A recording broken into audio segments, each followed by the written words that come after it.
और रविवार में भी इतने सारे लोग आ गए हैं ना, बहुत ज्यादा लोग हैं।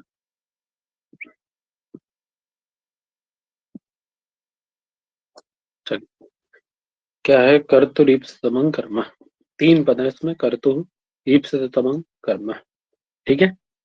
कर्तु षष्ठी एक वचन है, ईप्सितम प्रथम का वचन अंत पद है, और कर्म प्रथम का वचन अंत है। ठीक है। तो स्वाभाविक सी बात है, कर्म का विशेषण क्या होगा? ईप्सितम। है ना? अर्थात ईप्सितम कर्म, है ना? किसको ईप्सितम कर्म? तो बोले कर्तु ईप्सितमं कर्म। नहीं, कर्ता को ईप्सितम कर्म। क्या करेंगे उसका? कर्ता को ईप्सितमं कर्म। क्या मतलब है इसका? इतना तो मतलब सानुवृत्तिक सूत्र यदि देखा जाए तो इतना ही बन रहा है कि कर्तु ईप्सितमं कर्म। नहीं, कर्ता को ईप्सितमं कर्म। चलिए भी एक एक शब्द पे ध्यान देते हैं थोड़ा सा। कर्म क्या है इसमें? संज्ञा क्या है? कर्म। ठीक है। आवाज आ रही है मेरी? आ रही है सर। हाँ, कर्म क्या है? संज्ञा। ठीक है। ईप्सितम। और जब कर्म संज्ञा है तो उसका संगी कौन होगा? संज्ञा है तो कोई ना कोई संगी भी होगा ना, कोई ना कोई संगी होगा ना। बोलो। होगा सर। कौन है? कौन है संगी इसमें? कौन संगी दिखाई दे रहा है तीनों में से? बताओ। दोनों में से दो बचे, दोनों में से कौन संगी है? ईप्सितमम। हम्म। ईप्सित ठीक है। ईप्सितम क्या है? संजी है। संगी है। ठीक है। ये ध्यान रखना। ये सब लिखने में बहुत, ये जब लिखते हैं लिखने में बहुत वो सहायक होता है सारी चीजें। क्या कह रहे हैं? वृत्ति क्या बना रहे? कह रहे कर्तु अर्थात कर्ता को, षष्ठी है ना, कर्ता को क्रिया या क्रिया के द्वारा आप तुम यत इष्टतमम। ईप्सितम देखिए, दो चीजें होती है, एक तो ईप्सित होता है चीज, और एक क्या होता है पंडित जी? ईप्सिततम होता है। ईप्सितमम। है ना? एक ईप्सित होता है, एक ईप्सित होता है। ठीक। जैसे हम लोग बोलते हैं ना, श्रेष्ठ श्रेष्ठतम। श्रेष्ठ श्रेष्ठतम। आगे जब आप पढ़ेंगे तरप तमप इत्यादि प्रत्यय पढ़ते हैं। है ना? ठीक है पंडित। सद्यत में। जी सर। तो ऐसे ही इष्ट ईप्सित है और ईप्सिततम है, इष्ट है इष्टतम है। तो यहाँ क्या लिया हमने? ईप्सिततम लिया है, ईप्सित नहीं लिया। ये वाला नहीं लिया, ये वाला लिया है। ठीक है। जो अत्यंत ईप्सित हो, उस कारक की क्या हो जाती है पंडित जी? कर्म संज्ञम भवती, कर्म संज्ञा होती है। ठीक। अर्थात कर्ता को जो अत्यंत ईप्सिततम कारक है, उस कारक की कौन संज्ञा होती है? कर्म संज्ञा होती है। बात समझ में आ गई? है ना? क्लियर है? अरे क्रिया या जी। के द्वारा कर्ता यत माने जिस जो इष्टतम यानी मोस्ट डिजायर्ड जो भी उसका कर्म होता, जो भी होता है उसको मोस्ट डिजायर्ड जो होगा, जितने भी कारक होंगे उनमें से जो मोस्ट डिजायर्ड होगा उसकी कर्म संज्ञा हो जाएगी। जैसे सपोज दैट, समझिए, जैसे है माता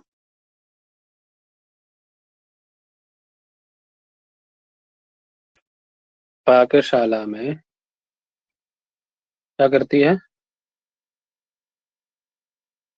खाना पकाती है। पुत्र के लिए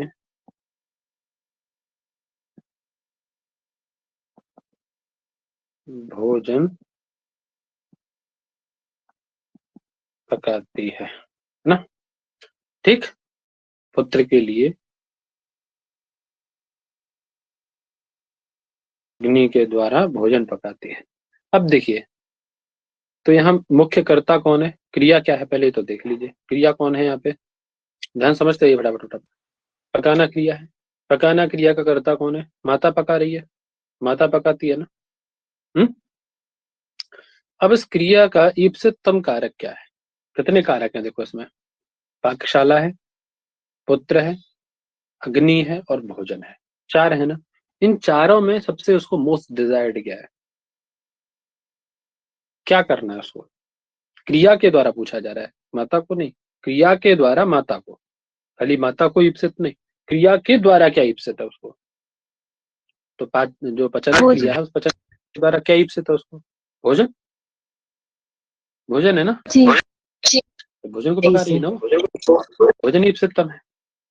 उसी कारक की क्या हो जाएगी पंडित जी? कर्म संज्ञा। कर्म संज्ञा ज्ञात। ठीक है, तो जो अत्यंत ईप्सितम होगा उस कारक की कर्म संज्ञा होती है। बाकी तो देखिए पाकशाला भी ईप्सित है, ईप्सितम नहीं है, वो सामान्य ईप्सित है, क्योंकि बिना पाकशाला के बनेगी कहाँ, पाकशाला में ही बनेगा। ठीक है, पुत्र के लिए बना रही है तो पुत्र भी ईप्सित है, मतलब उसके बिना क्रिया संभव नहीं है, उसको ईप्सितम कहेंगे।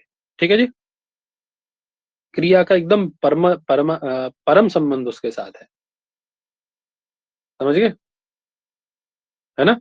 वही कह रहे हैं कि कर्तव्य इष्टतमः पदार्थ इत्युक्ते सह पदार्थ याम यम क्रियायाः कर्ता क्रियया प्रकर्षेण प्राप्तम इच्छति, अर्थात क्रिया का कर्ता जिसको क्रिया के द्वारा अत्यंत रूप से चाहता है।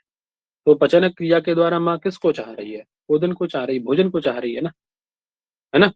उसी में वह क्रिया का फल भी देखता है, उसी पदार्थ में, जिस पदार्थ में आप ये कर रहे हैं उसी पदार्थ में वो क्रिया का फल देख रहा है। तो पचन क्रिया का फल कहाँ देख रही थी? वो भोजन में देख रही है। हम्म, जैसे देवदत्त भोजन पकाता है, तो पचन क्रिया का कर्ता कौन है? देवदत्त।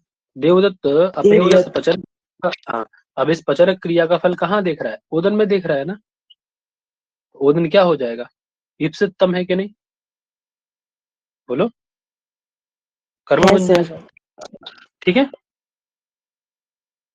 बात समझ में आ गई? अब ज्यादा आप उसमें ध्यान मत दीजिए, क्लियर है ना? तो उसकी कर्म संज्ञा हम लोग कर लेते हैं। क्लियर हो गया सबको? हैं? हो गया सर। ऐसे देवदत्त ग्रामम गच्छति, देवदत्त गांव को जाता है।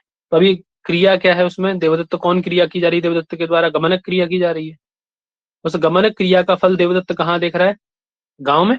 कि वो यहाँ से जब वो गांव जाएगा तो इसका मतलब वो शहर से गांव पहुंच जाएगा, गांव की अवाप्ति है। तो देवदत्त गांव फल, उसका फल कहाँ देख रहा है? गमनक क्रिया का, गांव में। और गांव क्या हो जाएगा भैया? कर्म बन जाएगा। समझ में आ गई बात? जिसमें फल वो देखे करता, समझ लीजिए वही आप। ठीक है, अपनी क्रिया के द्वारा जिसमें वो फल देख रहा है, फल सिद्धि जिस कारक में हो रही है, वही क्या है आपका? वही क्या है? कर्म बोलो, क्रिया। वो कर्म है, वो कर्म है। ठीक है, क्रिया की फल सिद्धि जिसमें देख रहा है करता, वही कर्म होगा, इसीलिए उसको ईप्सितम कहते हैं। ठीक है, ऐसे देवदत्त हरि को भजता है, तो भजन क्रिया का जो सिद्धि है वो कहाँ दिख रही है उसको? देवदत्त को हरि में। हरि में दिख रही है, इसीलिए हरि ईप्सितम हो जाएगा। ठीक है, वो बता रहा है ईप्सितम इत्यादि क्या है? तो मैंने दोनों में अंतर बता दिया आपको। एक तो सामान्य रूप से चाहता है किसी चीज को, और एक बहुत ज्यादा इच्छा है जिसको खाने की, है ना, चाहने की। तो जिसको ज्यादा तरीके से चाहा जाता है वही आपका ईप्सितम हो जाता है। ठीक है, जी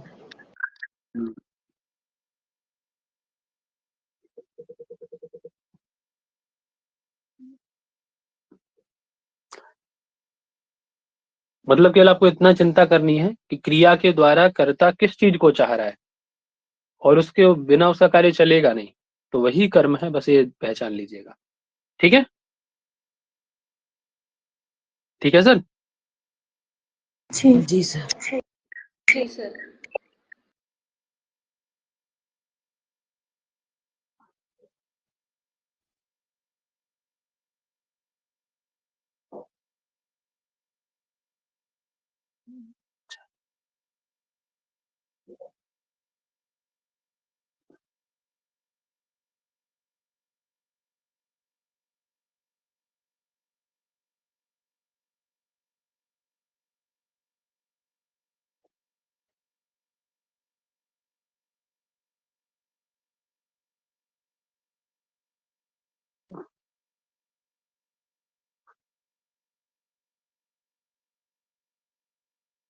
देखिए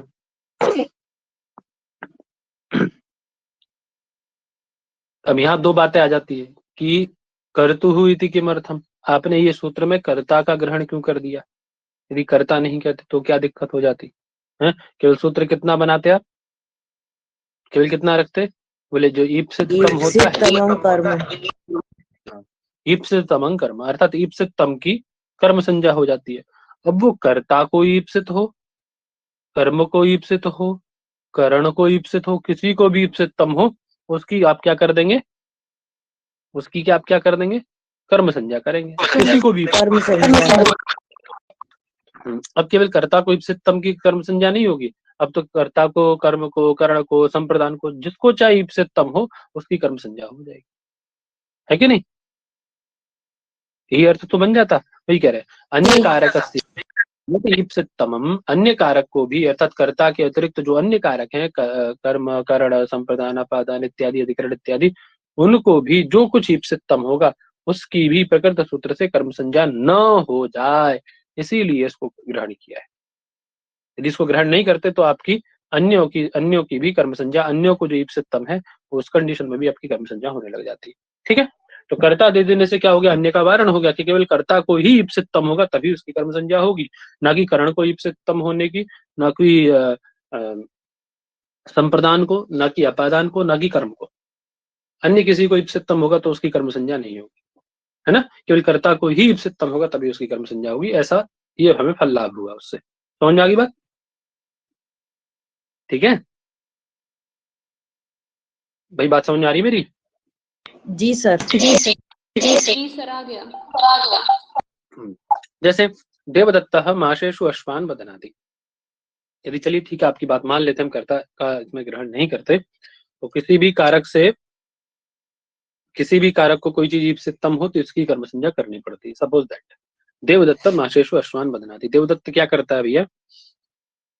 Devdatta ties the houses near the grams, अर्थात देवदत्त बांधता है किसको? अपने घोड़े को किसके पास? किसके पास? नियर द ग्राम्स, अर्थात चनों के खेत, है ना? चनों के पास में, ठीक है, या उड़द के पास में, ऐसा कर लीजिए। उड़द लिखा है तो उड़द लेते हैं, अंग्रेजी को मारो गोली। ठीक, देवदत्त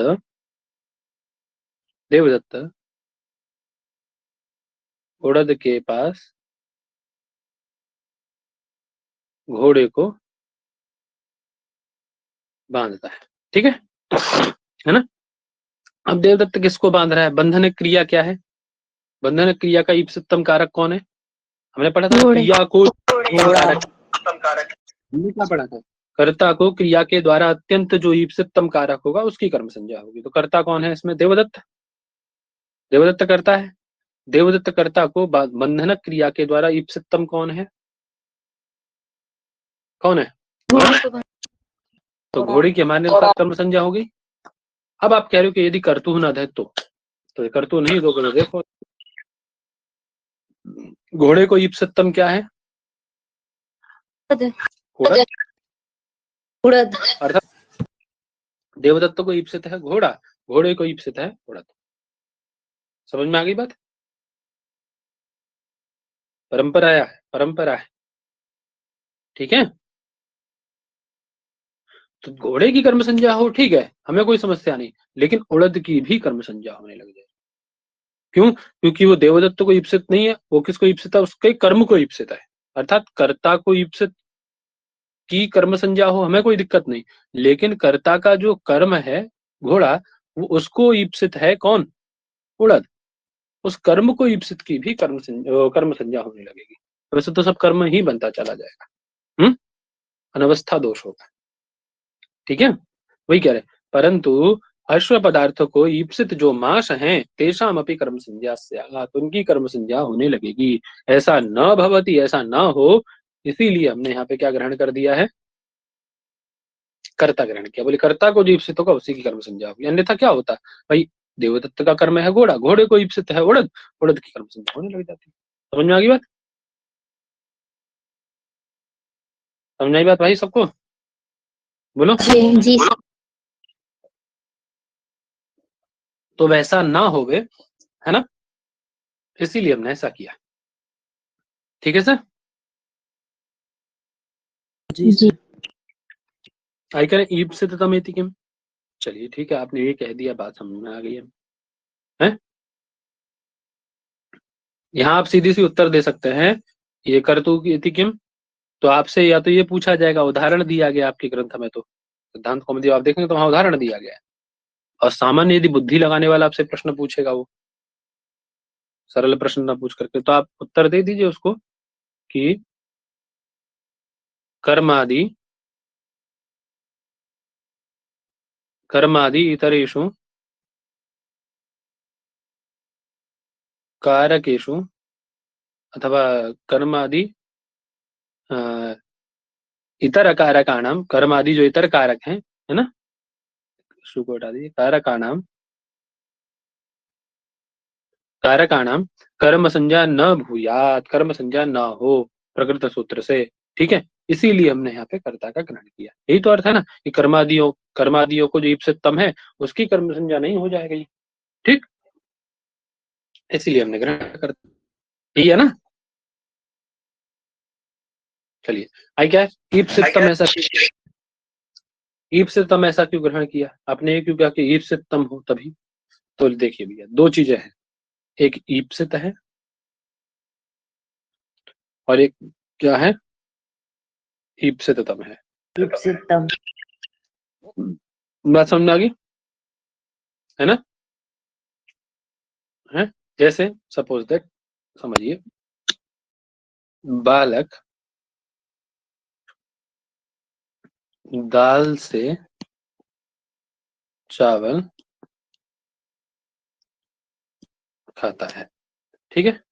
अब जो भक्षण क्रिया है, खादरक क्रिया है, उसके द्वारा क्या ईप्सितम है उसको बताइए मुझे। अच्छा, ईप्सितम ओदन यानी चावल है,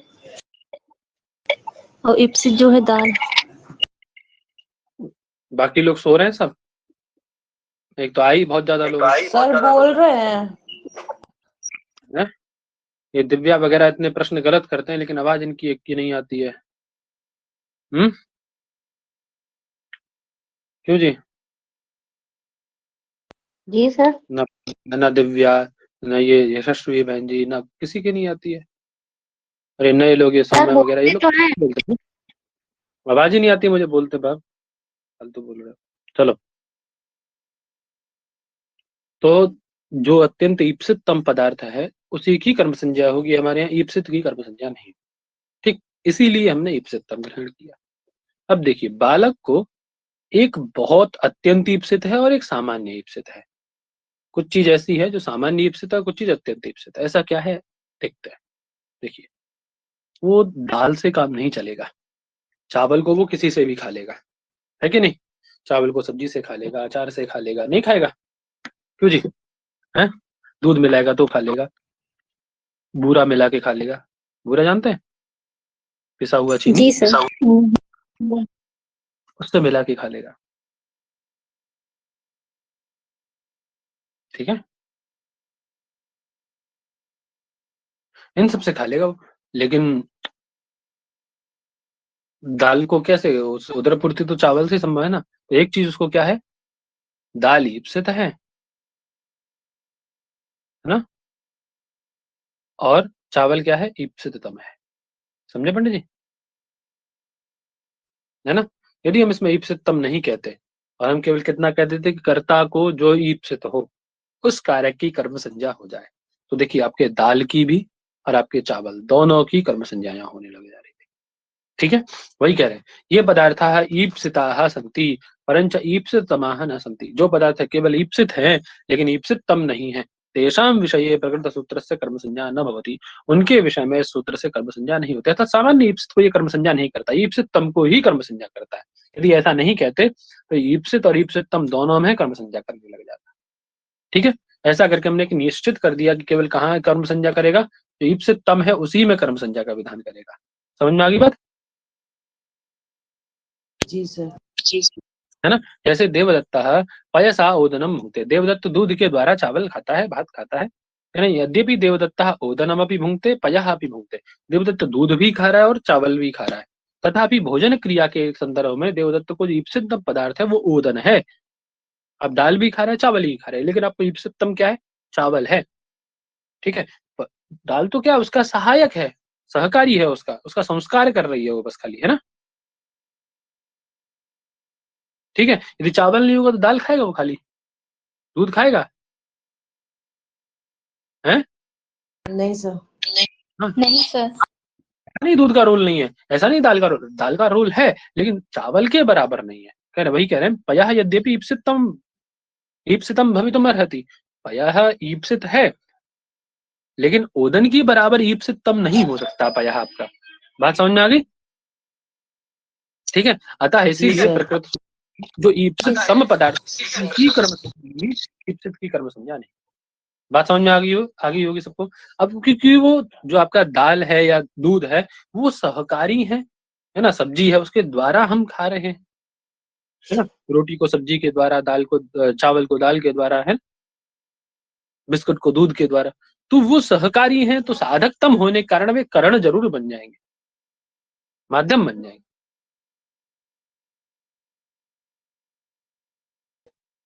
ठीक है, जी है ना। जी सर। जी सर। क्लियर आ गई बात। अब देखिए सूत्र में कर्म का ग्रहण दिखाई दे रहा होगा आपको अलग से, है, 3 पद है ना, कर्तु ईप्सितम कर्म, कर्म का ग्रहण किया गया है। क्यों किया है?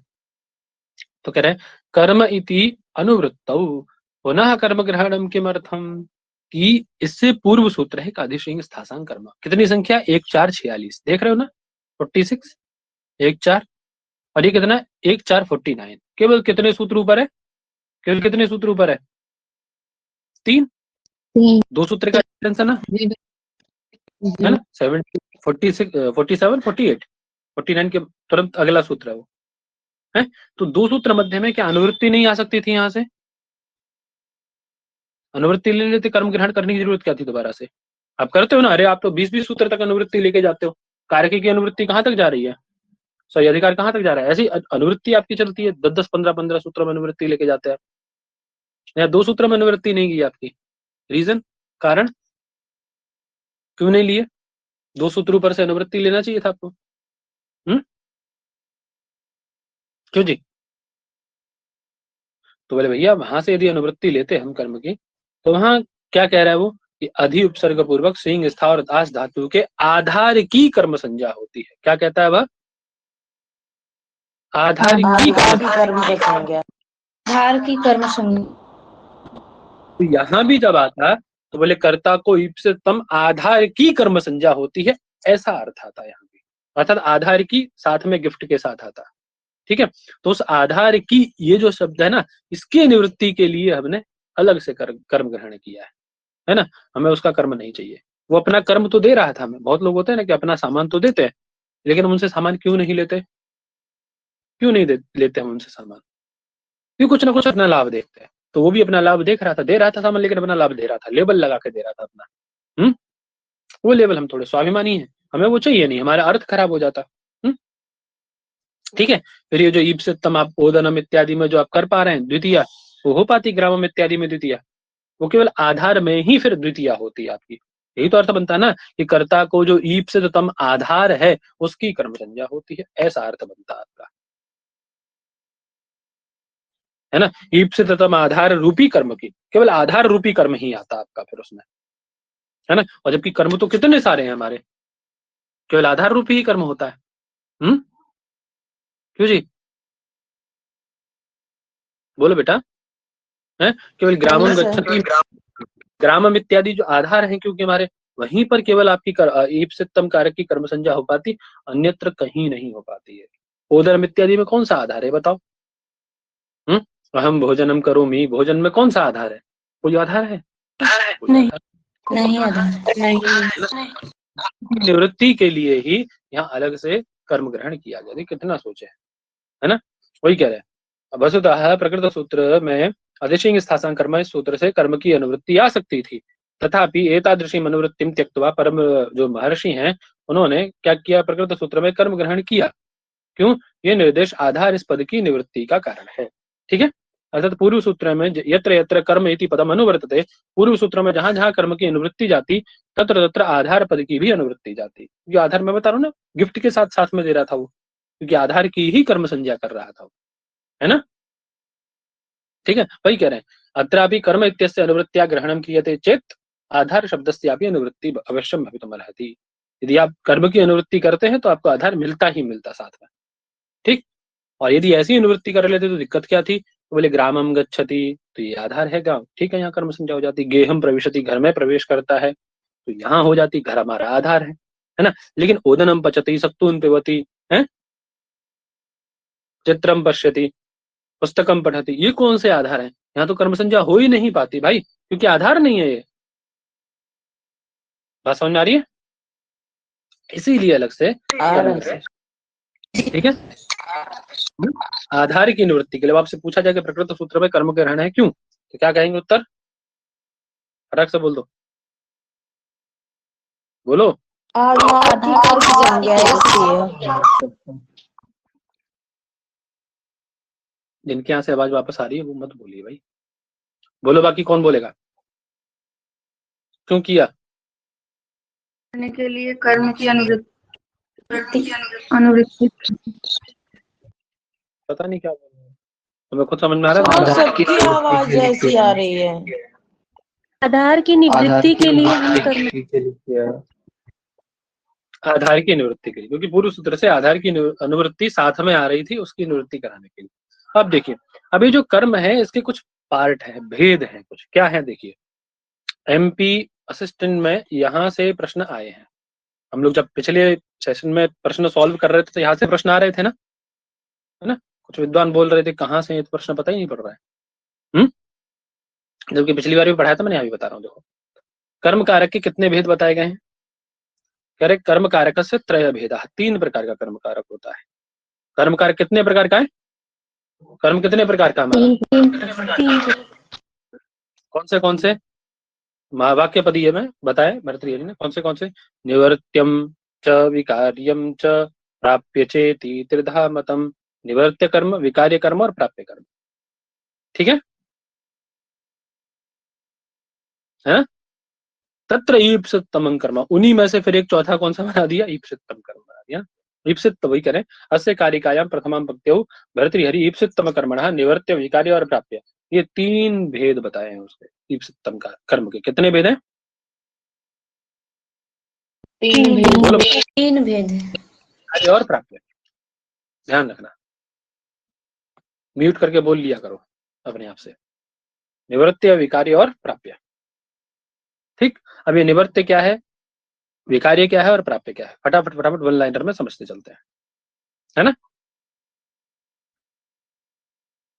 ठीक है, निवर्त्य कर्म उसे कहा जाता है, कह रहे तत्कर्म यत, यानी जिसका क्रियाया व्यापारात पूर्वम नहीं वासित, अर्थात जिसकी उत्पत्ति क्रिया के व्यापार से पहले नहीं थी, अभी तो क्रिया के व्यापार के बाद ही इसका निर्माण होता है।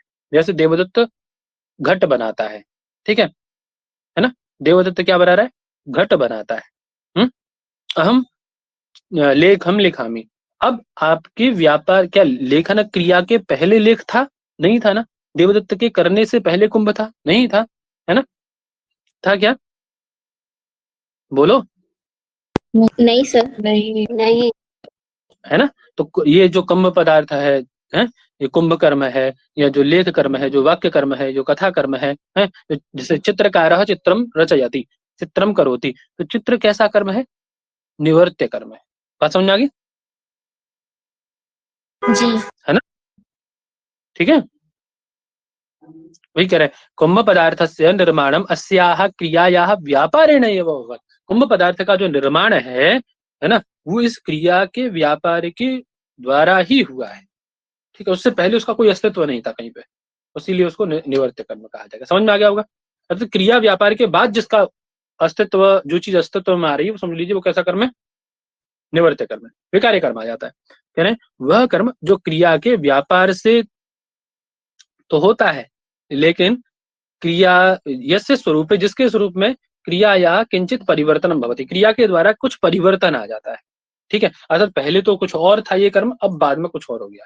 जैसे ओदन, आप ओदन पकाते हैं तो पहले कठोर थे, बाद में विकृति आ गई ना उनमें, है ना। भोजन पकाते हैं, पहले कठोर था, बाद में कैसा हो गया? शाक इत्यादि कैसा हो गया बताओ? तो उसमें कुछ विकृति आ गई ना,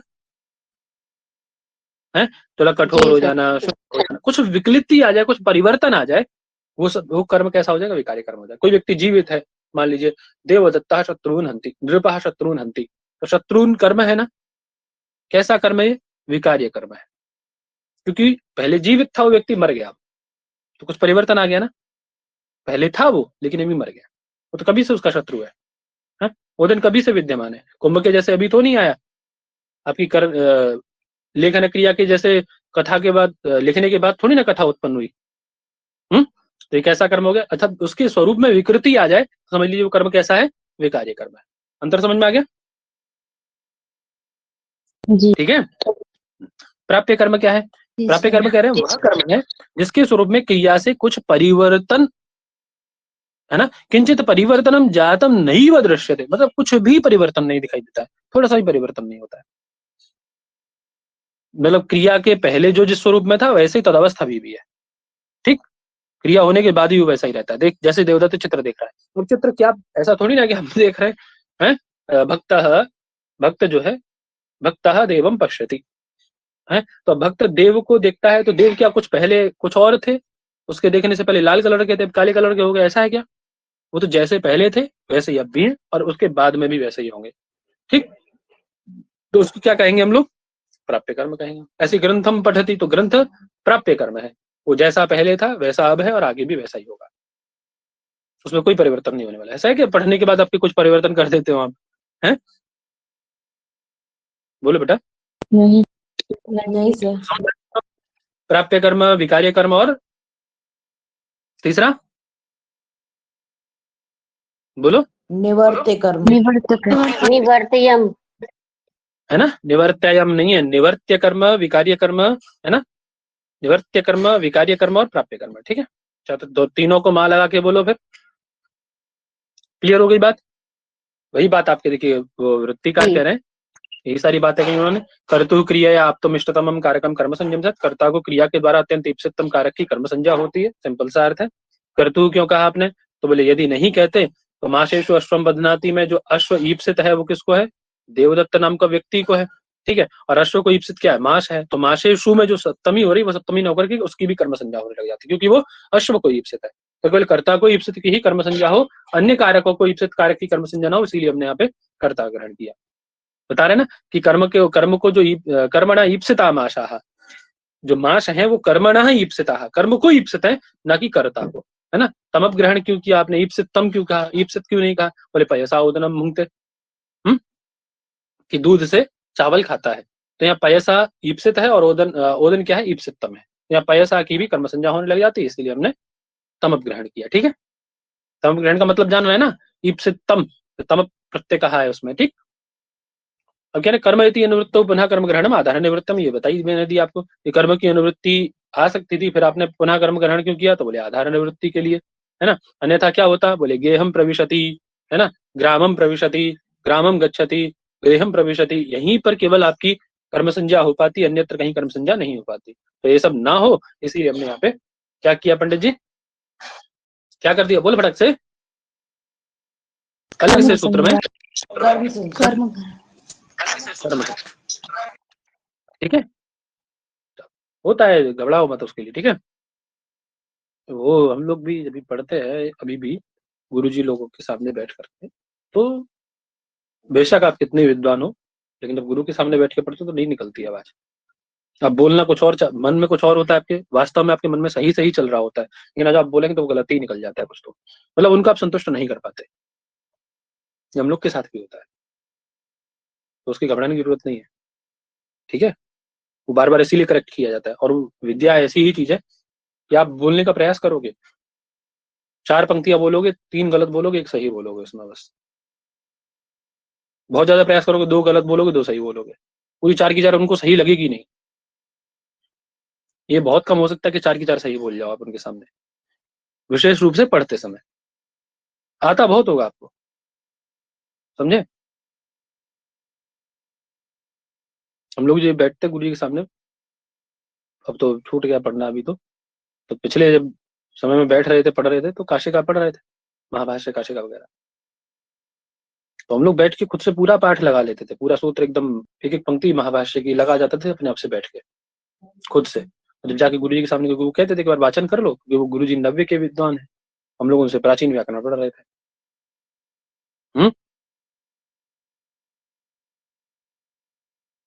है ना, ये वही तरीका है कि मतलब कोई व्यक्ति जो है वो ट्रेन चलाना जानता है और हमसे कह रहे हैं कि आप बस चलवाना सिखाओ हमें।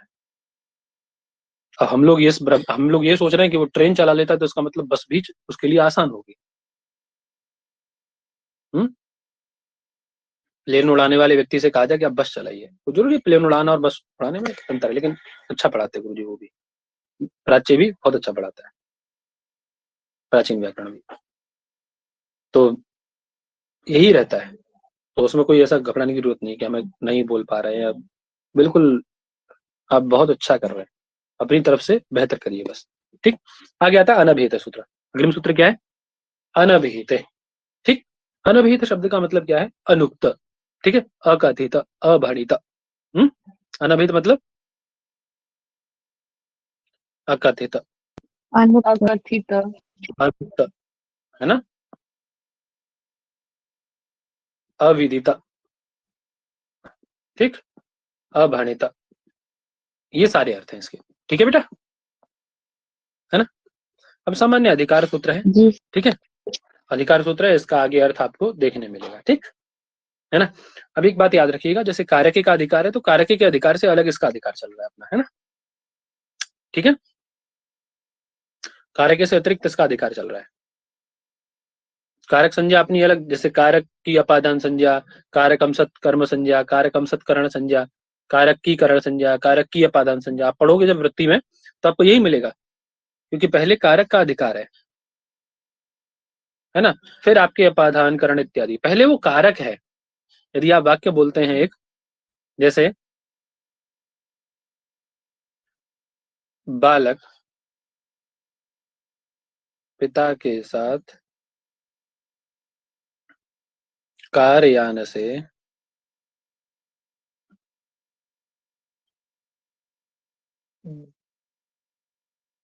देवालय में देव के दर्शन कर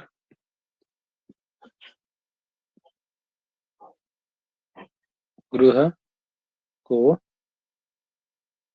वापस आता है। ठीक है, तो बालः पित्रा साकं कारयानेन देवालये देवस्य दर्शनं कृत्वा गृहं प्रत्यागच्छति। ठीक, ऐसा वाक्य आपका बन जाएगा। अब देखिए कितने कारक हैं इसमें, इसमें सारे के सारे कारक हैं, एक भी ऐसा नहीं जिसको आप कारक नहीं कहेंगे। बालक स्वयं कारक है, पिता भी कारक है ना, कार्यान भी क्या है आपका कारक हो जाता है, देवालय भी कारक है, देव का दर्शन, है ना, देव स्वयं कारक है, उसका दर्शन करना क्रिया है। ठीक है, तो सारे के सारे क्या है आपके हैं, घर कारक है ना, घर कारक है, सारे के सारे कारक है। समझे पंडित जी। अब पहले ये कारक है, उसके बाद ये कोई कर्ता है, कोई करण है ना, कोई संप्रदान है, कोई अपादान है, कोई अधिकरण है, उसके बाद ये सब समझा। समझ गया बच्चा। तो पहले सारे के सारे क्या है, सारे के सारे क्या है, बात समझ में आ गई होगी, है ना। अभी जो अनभेदिक अधिकारी कारक से अलग चल रहा है, अब देखिएगा कारक से अलग चल रहा है ना। ठीक है, ये कहाँ चल रहा है, ये आपके एक विभक्ति का अधिकार चलता है। किसका? विभक्ति अधिकार। जहां वो द्वितीय विभक्ति, तृतीय विभक्ति, चतुर्थी विभक्ति, पंचमी विभक्ति आगे आप आएंगे अभी। ठीक है, कारक का अधिकार अलग और विभक्ति का अधिकार अलग है। समझे पंडित जी, ये वहां है। जैसे संख्या क्या अनभिहित की 2 3 1 है, कर्मणि द्वितीय आगे आने वाला है, उसकी संख्या 2 3 2 है। देखो जष्टबाद का सूत्र है कि नहीं, जष्टबाद का है कि नहीं? जी। है ना, पीछे देख लो, कारक कहाँ का 1 4 23 है, उसके बाद तुरंत आपका वो सारे के सारे तुरंत अपादान संज्ञा करने वाला सूत्र आ जाता है। इसके बाद पढ़ रहे थे ना कल हम लोग, तो उसके अधिकार से अलग हो गए ना ये, समझ गए ना, अधिकार चल रहे हैं बहुत। ध्यान से समझना, जब आप पढ़ाओगे तो आपको बहुत काम आएंगी चीजें, या किसी को समझाने में बहुत काम आएंगी। देखिए 2 अधिकार चल रहे हैं, एक अधिकार कारक का चल रहा है और एक अधिकार विभक्ति का चल रहा है। समझ रहे हो? ठीक है, कारक के अधिकार में आपके अपादान आदि आ रहे हैं, अपादान,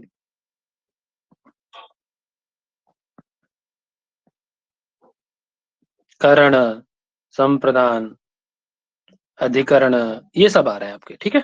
कारक अधिकार में अर्थात इन सबकी कारक संज्ञा हो रही है। और विभक्ति के अधिकार में कौन कौन आ रहे हैं आपकी? द्वितीया विभक्ति, कर्मणि द्वितीया, है ना, करणे तृतीया, है ना, संप्रदाने चतुर्थी, ये सब आ रहे हैं। अर्थात इन अर्थों में कौन विभक्ति होगी, ये विधान विभक्ति कर रही है आपका। समझ में आ रही बात? ये सब अर्थ हैं, इन अर्थों में कौन कौन विभक्ति होगी, ये विधान आपका विभक्ति अधिकार कर रहा है, ठीक है। तो अनभिहित जो है उसका संबंध इधर है, इनसे कोई संबंध नहीं है अनभिहित का, ठीक है भाई साहब? जी इतनी बात क्लियर होगी? जी भैया। अब किससे अनभिहित, अर्थात आप मन में प्रश्न आ रहा होगा, भैया आपने कहा अनुक्त है, अनुक्त, अकथित, किससे अनुक्त, किससे अकथित है, किसके द्वारा अनुक्त और किसके द्वारा अकथित? जी मन में प्रश्न तो आ ही रहा होगा आपके में भी, नहीं आ रहा है? आना चाहिए। तो देखिए आगे बताते हैं किसके द्वारा अनुक्त, किसके द्वारा कथित। क्या है अग्रिम सूत्र? कर्मणि द्वितीया। क्या सूत्र है जी? कर्मणि द्वितीया। जैसे कारक के बाद में अपादान आदि आ रहे थे, तो हम क्या कह रहे थे उनकी? बोले कारकम सत कर्म संयम स्यात्, है ना, अर्थात इस कारक ईप्सितम कारक की कर्म संज्ञा होती है।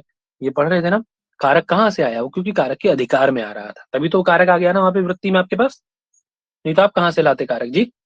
वृत्ति में जो कारक आया मतलब वो कारक के अधिकार में आ रहा था। अब जैसे उसके पहले क्या आ रहा है? इसके पहले अनभिहित आ रहा है, इसके पहले अनभिहित आ रहा है, तब इसमें क्या आ जाएगी? अनभिहित की अनुवृत्ति आ जाएगी। अब अर्थ क्या बनाएंगे आप इसका? देखिए देखते हैं।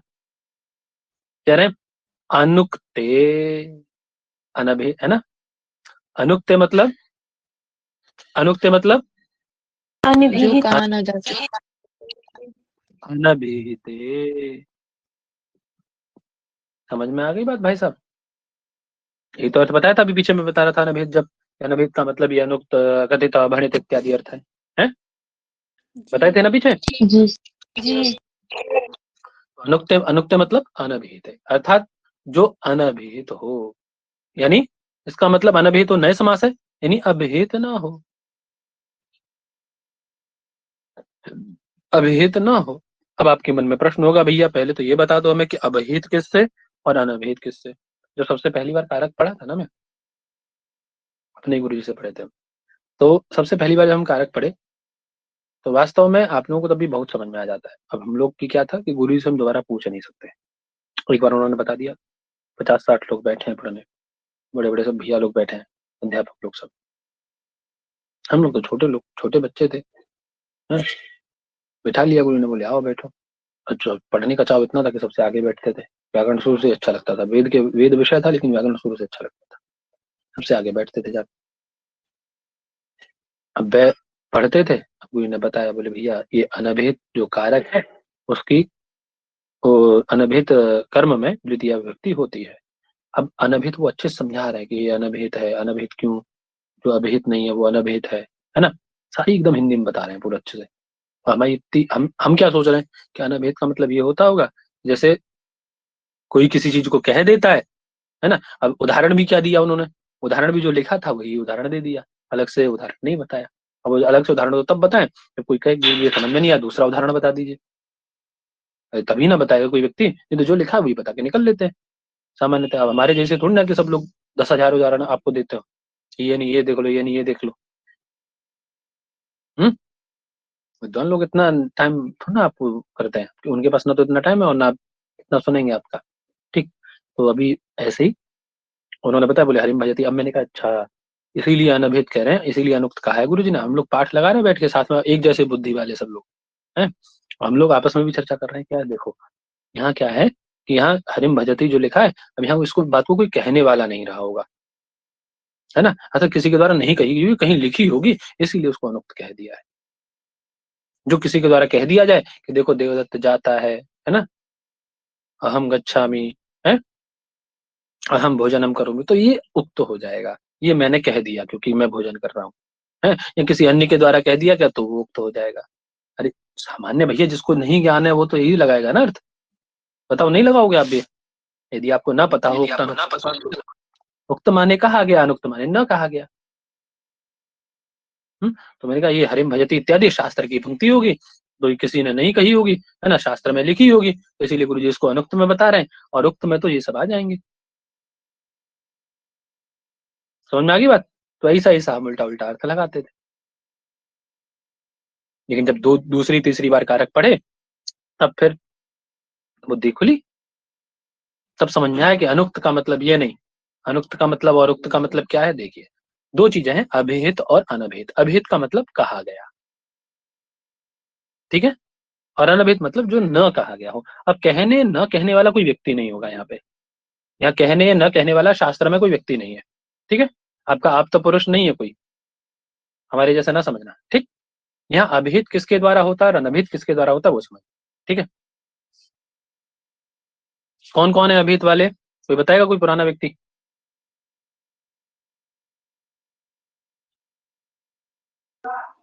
तीन कृत तद्धित समास से जो कहे जाते हैं, अभिधानम तु प्रायेण किसके द्वारा, बोले तिंग कृत कृत तद्धित समास और समास। आपका किस किस का प्रयोग हुआ हो उसमें, तिंग का, ठीक, कृत का, तद्धित का या समास का। ये चीज आपके यदि कर्म से संबंध रख रही हो, है ना, या तो तिंगंत पद का या कृदंत पद का या तद्धितांत पद का या समासांत पद का सीधे कर्म से संबंध हो, तो समझ लीजिए वो कर्म उनके द्वारा उक्त हो जाता है, तिंगंत पद के द्वारा। तिंग से तिंगंत, कृत से कृदंत, तद्धित से तद्धितांत, समास से समासांत। समझ में आ गई बात? ठीक है। यदि तिंगंत पद का, अब आप कहोगे भैया तिंगंत तो सारे के सारे होते हैं, क्या हरिम भजती में तिंग पद नहीं है? और सेव्यते में भी तिंग पद है, तो आपने एक को उक्त में रख दिया, एक को अनुक्त में। तो एक बात याद रख लो, आप लोग पढ़ते हैं कर्मवाच्य और कर्तृवाच्य, पढ़ते हो ना भाई साहब? जी क्या अंतर है कर्मवाच्य कर्तृवाच्य में, बताओ, बोलो भाई साहब। कर्तृवाच्य कर्म,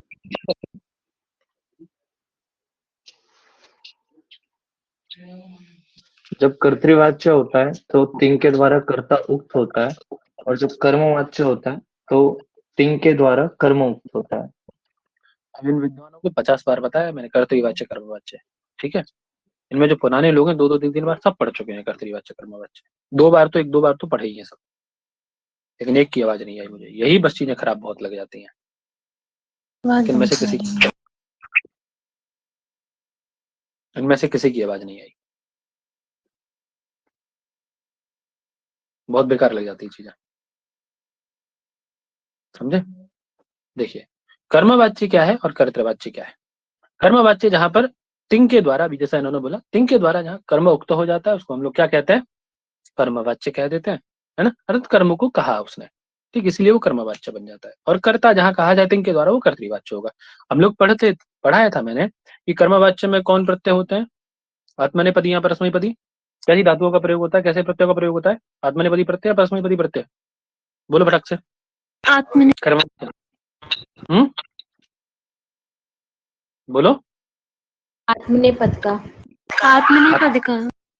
और कर्म में कौन विभक्ति हो जाती है उसमें, जो वाच्य होगा उसमें, प्रथमा। कर्मवाच्य, यही पहचान थी, प्रथमा और आत्मनेपद, यही पहचान है बताई थी। कर्ता में प्रथमा होगी और क्या हो जाएगा उसमें, कैसी कर्तृवाच्य में कैसे का प्रयोग होगा, बोलो फटाक से।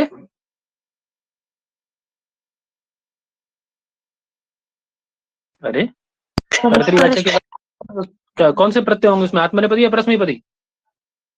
परस्मैपदी होंगे। तो बस इतना तो बताना ही यार, ये तो छोटे बच्चे भी बता सकते हैं भाई,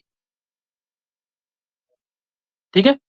तो वाच्य का मतलब ही ये अभिहित तत्व है, समझे? किसी दूसरे तरीके से यदि आप समझो हिंदी वाले बच्चों को, तो अभिहित का मतलब ही वाच्य है, समझे?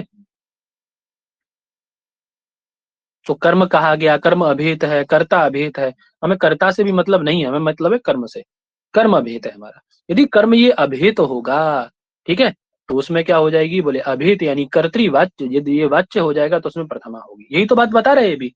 ये सूत्र क्या बता रहा है भाई? वही बात बता रहा है जो हम पढ़ते हैं कर्तरी-वाच्य और कर्मवाच्य में, समझे? ये बस कर्मवाच्य की बात चला रहा है। वाच्य मतलब ही क्या है? अभिहित है। वाच्य का मतलब ही क्या है? अभिहित। और वो अभिहित किसके द्वारा होगा? वो अभिहित तिङंत के द्वारा होगा, वो अभिहित कृदंत के द्वारा होगा, वो तद्धित के द्वारा होगा, ठीक है, वो समास के द्वारा होगा। ठीक, यानी कर्म का सीधा संबंध यदि तिङंत पद के साथ हो जाए, तिङंत में आत्मनेपद वाला लेना है, ध्यान रखना भाई साहब, है ना। यदि देवः भजति, ठीक है। अब देखिए, भजन क्रिया है, भजन क्रिया का साक्षात संबंध किससे है? कैसा वाक्य है? देव के साथ है ना, कर्ता के साथ है ना आपके, इसमें कर्म का कोई रोल नहीं है। कर्म का संबंध है क्या भजती के साथ में? बोलो फटाक से भाई। नहीं सर।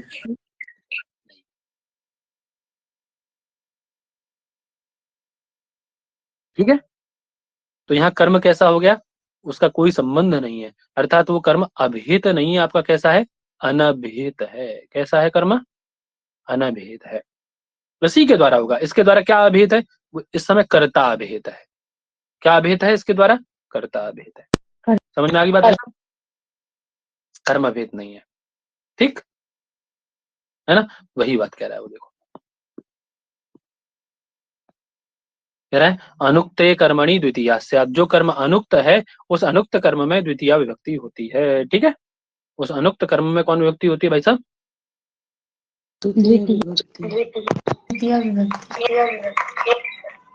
मन में आ गया हुआ सबको? अब आप किससे उक्त, कब उक्त हुआ, कब अनुक्त हुआ?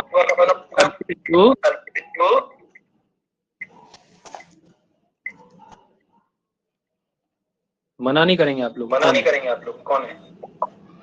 सृष्टि दीदी का लेट लड़की, ठीक है।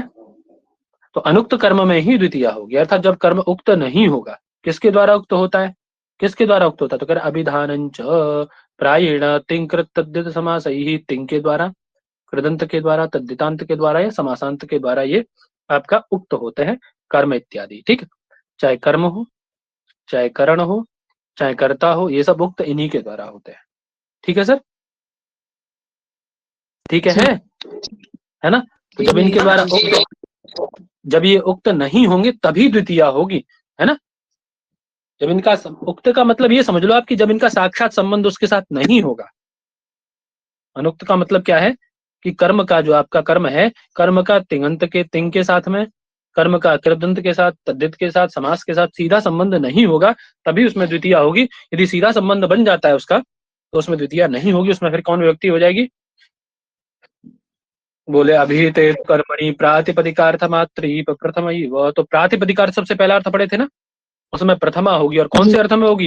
अर्थ है ना आपके पास, प्रातिपदिकार्थ, लिंग, परिमाण, और एक और कौन सा बताओ? कौन सा एक और बताओ? 5 है? अरे हो गया ना प्रातिपदिक, संबोधन अर्थ सर। संख्या मात्रे, संबोधन मात्रे। तो इन पांचों में से जब उसमें प्रथमा होगी कर्म में, तो प्रातिपदिकार्थ में प्रथमा। ठीक है, जब कब?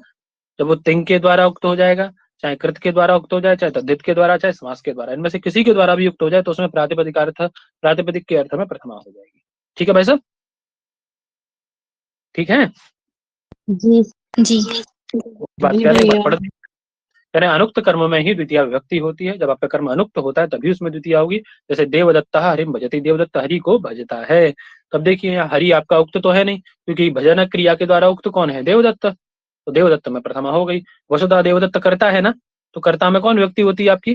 कर्तृकरण तृतीया, तृतीया होनी चाहिए थी, लेकिन तृतीया ना होकर के कौन दिखाई दे रही है आपको? देखो देवदत्ता हमें प्रथमा दिखाई दे रही है। कारण क्या है इसका? क्योंकि ये क्या हो गया है? तिङ् के द्वारा उक्त हो गया। उक्त है। समझ में आ गई? अच्छे समझ में आ गई होगी अब बात आपको, है ना। आप लोग बोलते हैं राम गांव जाता है, रामः ग्रामम गच्छति, तो रामः ग्रामम गच्छति क्यों बनता है, कभी सोचे हो? है ग्रामम गच्छति, ये क्यों? राम करता है भाई, आप कर्ता में प्रथमा करते हैं क्या? अब बहुत लोगों को भ्रम यही चल गया है, जो लोग नहीं पढ़े ना व्याकरण, उनको भ्रम यही चल गया है, उनके दिमाग में यही भ्रम है कि कर्ता में प्रथमा ही होती है, समझे? है ना? इसीलिए वो हिंदी वाला कर्ता ने कर्म को, वो कर्ता ने चला दिया वहां पे, उसी से वो कर्ता ने कर्म को आता है ना, कर्ता ने कर्म को कर्ता लगा दिया प्रथमा में। देखो कर्ता में प्रथमा होती कब है भाई?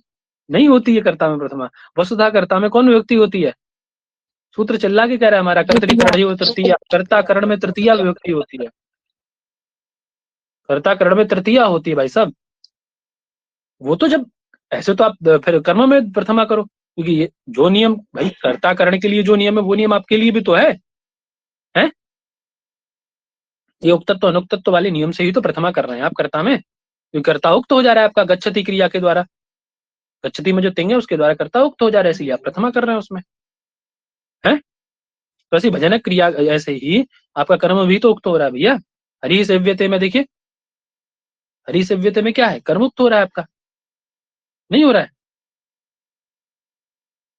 तो अब कर्म में भी प्रथमा आप नियम बनाइए कि कर्म में प्रथमा नहीं है, तो याद रखिए ये बात, है ना? तो हमेशा याद रखना कर्ता में तृतीया होती है, ठीक? वस्तुतः उसकी जो विभक्ति है वो तृतीया विभक्ति है कर्ता की, बस ये कारण है कि वो क्योंकि उक्त हो जाता है, ये तदर्थ उसमें क्या कर दिया जाता है, तिंग के उक्त होने के कारण उसमें प्रथमा कर दी जाती है। समझ गए बेटा?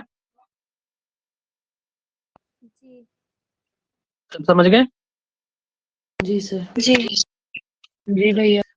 नम च प्रायः तंकृत तद्धित समास, ये जो अभिधान होता है, अभितत्व जो आता है वो प्रायशः तिंकृत और तद्धित या समास के द्वारा आता है। तिंग क्या है? बोले हरि सेव्यते, तिंग का उदाहरण क्या रखा जाएगा? हरि सेव्यते। तो देखिए सेव्यते में तिंग दिखाई दे रहा है आपको ना, क्योंकि यहाँ सेव्यते क्यों लिया आत्मनेपद? आत्मनेपद क्यों लिया? क्योंकि कर्ता को यदि युक्त करना है तो वहां क्या लिया जाता है भैया? आत्मनेपद ही लिया जाता है। और यदि सॉरी कर्ता कर्म को उक्त करना है तो आत्मनेपद लिया जाता है, और कर्ता को उक्त करना है तो क्या लिया जाता है? परस्मैपद। कृत का उदाहरण देखिए, सेविता में कृदंत प्रत्यय है, त, ठीक है? शतेन क्रीता सत्या, यहाँ सत्या में कौन प्रत्यय आपका? तद्धितांत है, ठीक? तो सीधा सीधा शतेन 100 के द्वारा खरीदा गया, क्रीतः सत्या अश्वा, तो वहां देखिए वहां भी क्या होगी आपकी कर्म में? खरीदा जाने वाला कौन है आपका? कोई भी चीज, वस्तु इत्यादि, जी अश्व या कोई वस्तु पदार्थ। वस्तुतः वो ईप्सितम था आपका, कर्म होना, कर्म है उसमें द्वितीय होनी चाहिए थी आपकी, नहीं होनी चाहिए थी। सत्या में क्या होना चाहिए था भाई? बोलो, आपका वो होना चाहिए था ना, उसमें द्वितीय होनी चाहिए थी, क्योंकि तद्धित प्रत्यांत है, तद्धित के कारण वो उक्त हो गया, इसलिए उसमें प्रथमा हो गई। ऐसे समास में प्राप्तानंदो यम, सब प्राप्तानंद था, तो प्राप्तानंद हमें देखिए प्राप्तानंदम होना चाहिए था, लेकिन समासांत होने के कारण क्या हो गया? उसमें प्रथमा हो जाती है, ठीक है ना? अब कह रहे क्वचिन निपाते ना अभिधानम, कहीं कहीं क्या होता है पंडित जी महाराज, कि कहीं कहीं निपात के द्वारा भी ये अभितत्व आ जाता है। केवल तिंकृत तद्धित और समास से ही नहीं अभितत्व आता, अर्थात उक्त होता है कर्म आपका। कहीं कहीं निपात के द्वारा भी, कुछ निपात है, वो निपातों के साथ इसका संबंध बन जाए ना कर्म का, तो उसके द्वारा भी ये उक्त हो जाता है। अर्थात कोई कोई निपात ऐसा होता है, वो निपात भी कर्म को उक्त कर देता है आपके। किसको? कर्म को उक्त कर देता है, ठीक है भाई साहब? जैसे विश्व क्षेत्रम असाम्प्रतम, है ना? तो यहाँ देखिए, अब बहुत लोग अपी को मानते हैं, बहुत लोग असाम्प्रत को मानते हैं, दोनों बातें मैंने आपको बता दी। तो जो असाम्प्रत निपात है वस्तुतः क्या है? विश्व वृक्ष को पाल करके यानी बड़ा करके, यदि वृक्ष को मतलब काटना नहीं चाहिए, है ना? वृक्ष के संरक्षण के विषय में बताया गया कि वृक्ष को कदापि नहीं काटना चाहिए। यदि आपने वृक्ष लगाया और आपको पता पड़ गया कि ये जो वृक्ष है ये विश्व वृक्ष है, विश्व वृक्ष मतलब इससे नुकसान ही है, लाभ कोई नहीं है, जहरीला पौधा है ना? और आपने पाला है उसको, छोटे से एकदम बच्चे से छोटा सा लगाया, उसके बाद उसको सिंचित किया और बहुत बड़ा हो गया, अब आके पता पड़ा कि तो विश्व वृक्ष है। तो यदि वो विश्व वृक्ष भी है और आपने पाला है उसको, तो उसको नहीं काटना चाहिए, उसको काटना पाप है, ठीक? ये बात ये कह रहा है, ठीक? तो आपका ईप्सितम कारक कौन है यहाँ पे? विश्व वृक्ष है ना?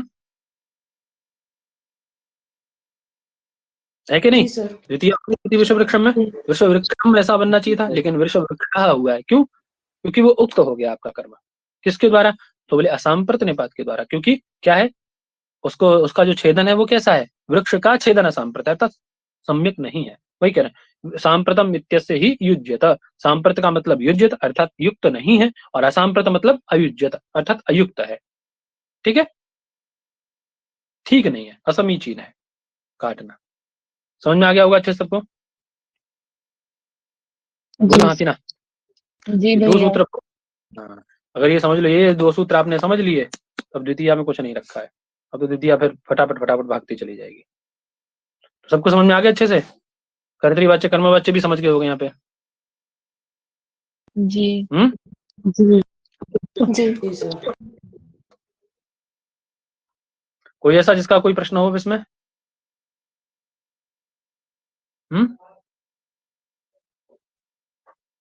बोलो बोलो। है? नहीं है? ठीक है, तो आपका टेस्ट जो है वो या तो आज